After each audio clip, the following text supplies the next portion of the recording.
The fall 2025 shows just wrapped, so today we're going to go through the main top trends and see if I really like them or I think they're a complete flop. Welcome back to the channel, guys. It's Tomas sharing all my thoughts on fashion, lifestyle, and anything else that comes to mind. I'm here every single Wednesday with some surprise uploads on Sundays, so make sure you turn on the bell so you're notified and you don't miss a single video. Okay, guys, my life is in like complete disarray. I'm in my room today. There's like suitcases everywhere because I'm in the process of moving. So I think there's this video and then the next week's video. And then you guys will have a complete different background for my videos. Have I found the place yet? Not yet. Am I supposed to move in 2 weeks? Yes. Hopefully everything will like come into like together in the last minute, but yeah. You only got like a few more videos and like, I feel like I've pretty much filmed in like the entirety of this apartment at this point, but welcome to my room for today's video. So the fall 2025 shows just wrapped. Fashion week was, I feel like, a blur for me. Like, I've just been so busy lately, so I didn't have a lot of time to like kind of keep up with the shows. I have been doing some research and I've come up with 7 main trends that I've noticed from the fall 2025 shows. Today I'm going to go through them, I'm going to rate them, and I'm going to let you know if they're like a bop or a flop. As always, if you guys are enjoying the video, make sure you give it a like because it actually helps me out a lot. And also please subscribe. I'm here every single week. And like, who doesn't want more of me? Who doesn't want to hear me yapping for like 20 minutes a week?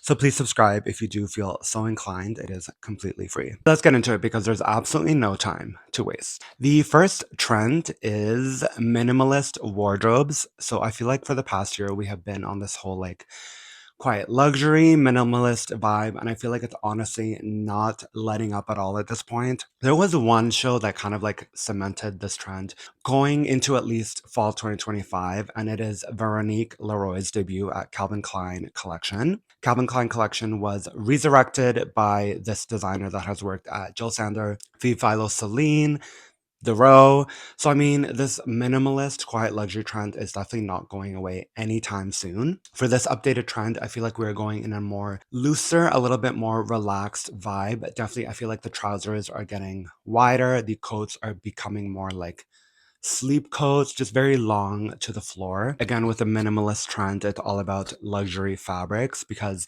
you know, if you're wearing a black sweater, like nobody knows where it's from. But if you are wearing the row sweater that is like 100% elite cashmere, I mean, you're gonna feel like a queen or like a princess wearing it. I think this trend has become popular and is still becoming popular is because in this kind of like economic turmoil that we're in right now, we don't really want to like invest in pieces that we aren't going to be wearing a lot of the time. You know, with a minimalist wardrobe, a lot of these pieces we can just wear day to day. I mean, you can definitely outfit repeat, and because the pieces are centered on basics and staple pieces, no one really knows that you're like outfit repeating. So I think this is a big reason that this trend is still carrying on. It's because, you know, there's so much economic uncertainty and also like culture uncertainty that we don't really want to take the risk of buying like a yellow top. You know what I mean? I know that sounds like a little bit like I'm like dumbing it down, but I do think that like where we are right now, we just don't want to take the risk with fashion. And I think that kind of makes me sad. And I do think that we need to, hopefully, eventually, we'll go back to this kind of like, Tim Hortons, sponsor me. Hopefully, eventually, we'll go back to like this like exuberance in fashion. I just don't think anytime soon it's going to be happening. So, what do I think about this trend? I think for the most part, I'm here for it, but I'm a little bit apprehensive of us continuing to kind of dressing very dull and very minimalist. I think in this period of time, not to get like political, but we need all the happiness and we need all the like exuberance that we can get. So I'm here for this trend, but I think hopefully it's going to be dying down in the near future. Next trend is suiting. So I think Saint Laurent is one of those brands that is like pioneering and spearheading the suiting for a woman vibe. I mean, Anthony Vaccarello has completely turned Saint Laurent brand in kind of like a 180. Right now, it's very 80s focused with these kind of power suits. Picture like, have you guys ever seen that movie, The Secretary or like American Psycho? Very kind of like Chloe Sevigny power suits, the shoulder pads built in. Suiting has become a huge trend that I noticed from the fall 2025 runway shows. For example, Louis Vuitton, Nicolas Ghesquiere showed these kind of like sportier suits. The trousers were kind of reminiscent to like tracksuit pants, and the blazers were a little bit slimmer but still cropped. Isolde Morant obviously does a youthful, edgier, sexy bohemian suit. Very Parisian, very like loose and like comfortable that you can wear. And Sarah Burton's no offense, less than stellar debut at Givenchy. There was a lot of this kind of like very like sharp and very like tailored to the bone tailoring. Like the suits that Sarah Burton were showing here were just, they've been tailored to the last second. And for the most part, it feels like a little bit constricting. Like it feels like a little bit like over the top. And I don't think lately we're kind of like dressing like that. Like I feel like Anthony Vaccarello has the right pulse on how the suit should be worn in 2025. It's very casual. And Elsa Hosk, who goes to St. Laurent shows all the time, she kind of wears it in a really cool way. It's really just about wearing like a loose suit with a tie and like a button down and then some nice gold jewelry, makeup. It's really about the blending of the femininity with the menswear shapes, which I really like. So suiting is going to be a huge trend for fall 2025. How you wear it, it's up to you, but I think, it's all about wearing it like a loose suit with maybe like a sling back pump, tying it all back to Saint Laurent. But a lot of brands are showing their own versions. I mean, going back to Veronique, who showed at Calvin Klein, her suit is very loose, it's very comfortable, and it's meant to be a little bit more relaxed. I'm not talking about like what was that? Oh, like 2016 when we all wore like blazers to the club. I'm not talking about like casual business casual. I'm really talking about wearing like a legit suit with like a tie and like a slingback pump. You can definitely find suits like at the vintage for like quite cheap if you just want to try this trend out, but there's differences. There's a difference between wearing a suit and doing like business casual. Oh, I didn't say if I was into it. I am into this trend. I think it is really cool. I think it's really interesting to see the blend of masculinity with femininity in the suiting, and I think it's a really cool trend. And I think obviously Saint Laurent has kind of gotten me enamored with this trend, so like I'm actually really here for it. Ooh, number three, PETA. If you're watching, if anybody from PETA is watching this, please turn this off right now. Fur. I don't think I saw a bigger like trend more than fur. I swear like every single designer was showing some kind of fur on their runway. Fendi, who was originally like a fur house, just celebrated their 100th year in business, which I think is like really insane. Like a brand being alive for 100 years. It's like I can't even fathom that, but obviously they showed a ton of fur. I'm assuming Fendi's would be genuine fur because they were built off fur trade. So I'm assuming it's probably genuine fur. I mean, have your opinion on fur, whatever. I think it's a huge trend for the runway. Marnie, who I don't know if you guys know, but Marnie was actually originally built off fur as well. Marnie also showed this very cool, very colorful, obviously dyed fur. Prada used fur in like pelts way, like on the like lapels of coats and on the waist, which I thought was really cool as well. We're going back to this kind of like, I know it's like I hate that trend, like the old money trend, but I feel like fur is being used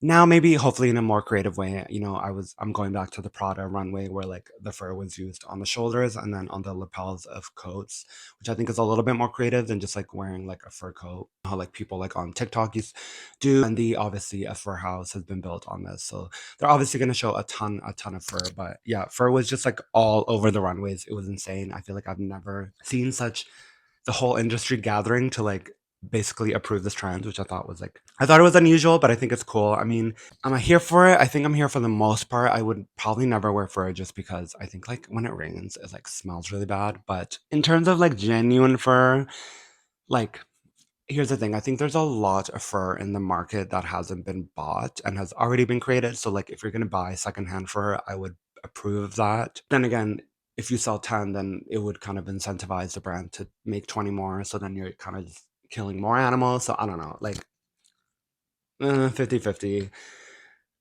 I don't know. Like I also think like faux fur is like kind of gross and it's like really bad for the environment. Like apparently takes like a gajillion years for it to like decompose. So like I'm iffy on the trend. I think if you can pull off a fur look, I think good for you because I think it's really hard. So if you can actually pull off like a fur coat, am I here for the whole trend in general? I don't know about that. Number four is a little bit more of like a creative trend, and I think it's like fun when I see like top designers doing more of a creative trend because I think it's like this trend is really easy to like copy and it's really easy to just find in your closet. So I love when like high fashion runways do this because I think it's like it brings a more normality to high fashion, which I really like. This trend is the belt stacking. So I mean, we even saw this guys at Schiaparelli. They had this one look with the model had like three Western style belts tied onto her waist, and I thought it was so cool. Caperni and Ludovic, the Saint Cernin, also showed their own options. I mean, Ludovic does it in a very sensual, sexy way where it's kind of really skinny belts tied to accentuate the waist. But this trend is basically grab all your belts and just tie them on your pants, tie them on your skirt, whatever kind of bottom you're wearing. The trick is to kind of like stack them like as if you were stacking bracelets or rings. I think this trend is pretty cool. I mean, now I'm wondering like if you had like three Chanel belts, like would you like or you had like one Celine belt and then a Chanel belt, would you stack them together? I don't know. It kind of only works if they're all like non-branded belts, like you know, those Isabel Marant belts. I really like those. But then again, are you gonna be buying 3 to 4 Isabel Marant belts? Here's the thing about this trend. I wouldn't go out of my way to like go buy belts. I personally only have one belt, and it is the Celine Triomphe belt. But if you have a lot of belts, then I guess go for it. But like, and then we have to like match. Like, are we mixing metals? Are we doing silver and gold? I don't know about that. I think this trend is cool.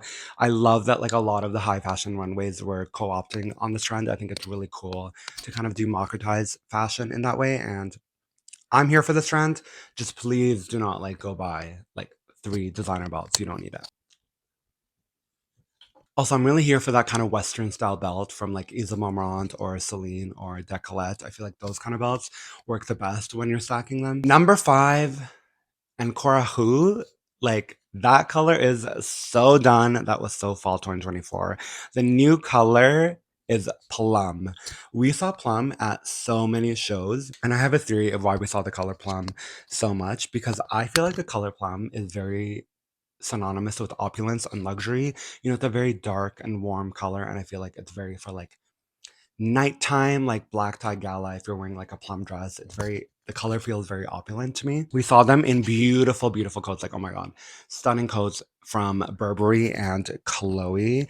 And Fendi and Saint Laurent used them in like day-to-day pieces, like these long sleeve, probably silk tops, which I really loved. I think burgundy was like a really big thing last season, and I think because it was so easy to wear during the day, but I think Plum is going to be absolutely taking over the runways. I mean, I feel like this latest Chloe collection was like drowned in the color Plum. They showed it and they kind of like watered it down in these beautiful dresses and then the coats. Oh my god, I love this color. I also think this color looks great with like gold hardware. If you're wearing like a really beautiful plum sweater, like a gold necklace, some gold earrings, I just think it looks absolutely stunning. Like, I think this is going to be the color of the season, and I'm here for it. I think it's pretty easy to style. Like, I mean, probably like a picture like a plum blouse and then like some blue jeans and like a nice little pump. I think that's like pretty easy to do and pretty easy to wear with. So I'm here for this color. I think it is absolutely beautiful. Totally synonymous with that opulence and that like luxury that we're like always kind of I feel like we're chasing in like high fashion. Very feminine color, and I think it's going to be an absolutely beautiful color to see in the upcoming fall season. Next, we have Whispiness Chic. I actually made that up, so trademarked. Please don't take it or cite me as your source if you take this trend.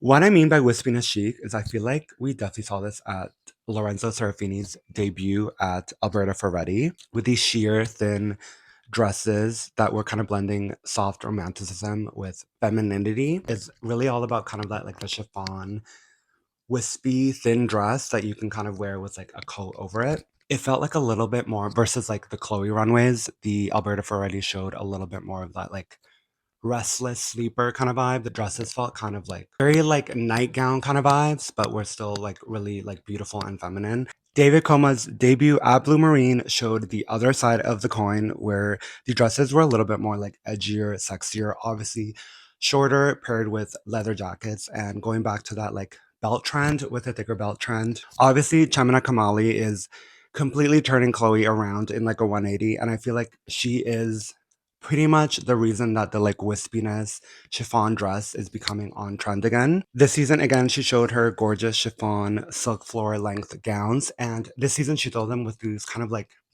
fur stoles. Doechii wore one to the runway. It was this kind of like a mix of like a scarf with like a fur stole. Really, really beautiful, really gorgeous. But you might find that this trend is like a little bit unrealistic. I mean, you're not going to be wearing like an Alberta Ferretti like sheer silk gown every single day. But if you kind of have like the lifestyle for it, if you're going to like a party or like a very elegant event, I definitely think these dresses paired with a little bit of like an overcoat or seen at Blue Marine, You know, you can edge it up with like a leather jacket or even like a denim jacket. I definitely think this trend is going to be seen more for the upcoming season. Maybe not as much as like the Chloe runways. I feel like might be a little bit unrealistic. You know, I feel like Tamina is doing a really good job at Chloe to create like a whole world, but is it the most realistic? Absolutely not. So maybe if these dresses are a little bit shorter, you can kind of wear them day to day. I definitely even see these kind of being worn at Coachella with like, you know how they wore them with like the cowboy boots and like the hats. I definitely think this trend will be a huge one for the fall 2025 season, and I have to say I'm really here for it. I loved the Lorenzo debut at Alberta Ferretti. I think he kind of did like a whole 180 for this brand that has maybe not been the most like popular during their years, but if you guys haven't checked out the show, I absolutely really liked it. And we are getting into the last trend. So before I get into it, please make sure you guys are liking the video if you guys have enjoyed it. And if you guys are all the way here, almost at the end of the video, then good for you. This trend might be a little bit more controversial. It is the skinny pant, not to be confused with a skinny jean because that is absolutely crazy. We are not doing a skinny jean, okay? We're not doing that. I'm talking about like a skinny, like long trouser. I feel like, you know, Acne Studios has not been one of the better brands right now in terms of like trend or fast forward fashion, but they did show a lot of this kind of like elongated, long, skinny trouser. It was paired back with a little bit more of like oversized jackets and you know those like slinky going out tops, but also Ferragamo feels very, very Italian. They also showed their own version of a skinny pant. These were paired with more luxurious kind of like cashmere coats and blazers. Also, you might want to think about the skirt pant, which we saw at Atline. And I feel like the Atline pants were very on trend because it was kind of paired with like the slingbacks and then kind of like the skims as tops with the blazers over it. It feels very like forward. And I feel like even when I'm in like New York or like I'm going away in Europe, I feel like women kind of dress like that anyways, especially with the skirt pants and the slingbacks. Edgier versions were surprisingly seen at Hermes, which I was like kind of shocked about. Their versions had like zippers on the front, which I really liked. Hodakova is one of the most exciting like upcoming designers right now. Their version was low waisted. I do like this trend, and I think it dates back to that kind of like 80s style where like skirt pants were worn a lot, especially in a more like leggingy way where you would wear it with like a nice button down and like a blazer. But I feel like Acne Studios, surprisingly, because I feel like they haven't been like fashion forward in any way at all. But the way that Acne Studio showed it felt really like I feel like it's very replicable because you can kind of like pair it back with an oversized sweater or like an oversized jacket. Think about like a slimmer, skinnier pant. Definitely not like a skinny jean. We are definitely not doing that. But I feel like before, you know, last season was very like minimalist and like old money. Trousers were getting a little bit looser and you know very comfortable, but I feel like now if we're doing a little bit more of a dressy vibe, the skinny pant is definitely becoming on trend again, and I definitely think it looks great with a lot of different shoes. You can wear it with like a stiletto or like a slingback, even like a military boot if you just wear it over the pant. Endless styling options. So I was really surprised to see a lot of these brands kind of like again spearheading the skinny pant again. I feel like Ferragamo's collection was really great as well. They kind of like showed it in a more like very Italian luxurious way. Meanwhile, Acne was a little bit more like cool, trendier way. Overall, surprisingly, I am here for this trend because I feel like the skinny jean I don't really like at all, but surprisingly for this trend, I think I'm here for it. So those were the 7 main trends of the fall 2025 runway shows. You guys have to let me know what you thought of each one. Are you here for them? Are you not here for them? For the most part, I think I was here for literally all of them except maybe fur. I don't know. I have to like really be convinced about the fur. I'm not sure all about that. But you guys have to let me know in the comments which one was your favorite trend, which one did you hate, and if I missed any trend, I definitely could do a part 2 on this because I feel like I have more trends. It takes a while to like go through all the shows and kind of like you have to like do like research. Like I literally have to do research and like look at every single show, which sometimes can be a little bit difficult, but yeah. Hopefully you guys enjoyed this video. Let me know what you think. Give me a like and obviously subscribe to the channel. And next week is literally the final video in this house. I don't know where I should film because My house is like filling up with like boxes and everything, but maybe I'll just do it in the stream again. But yeah, get ready. And thank you so much for watching. I really appreciate it. And obviously I will see you guys in the next video. Peace.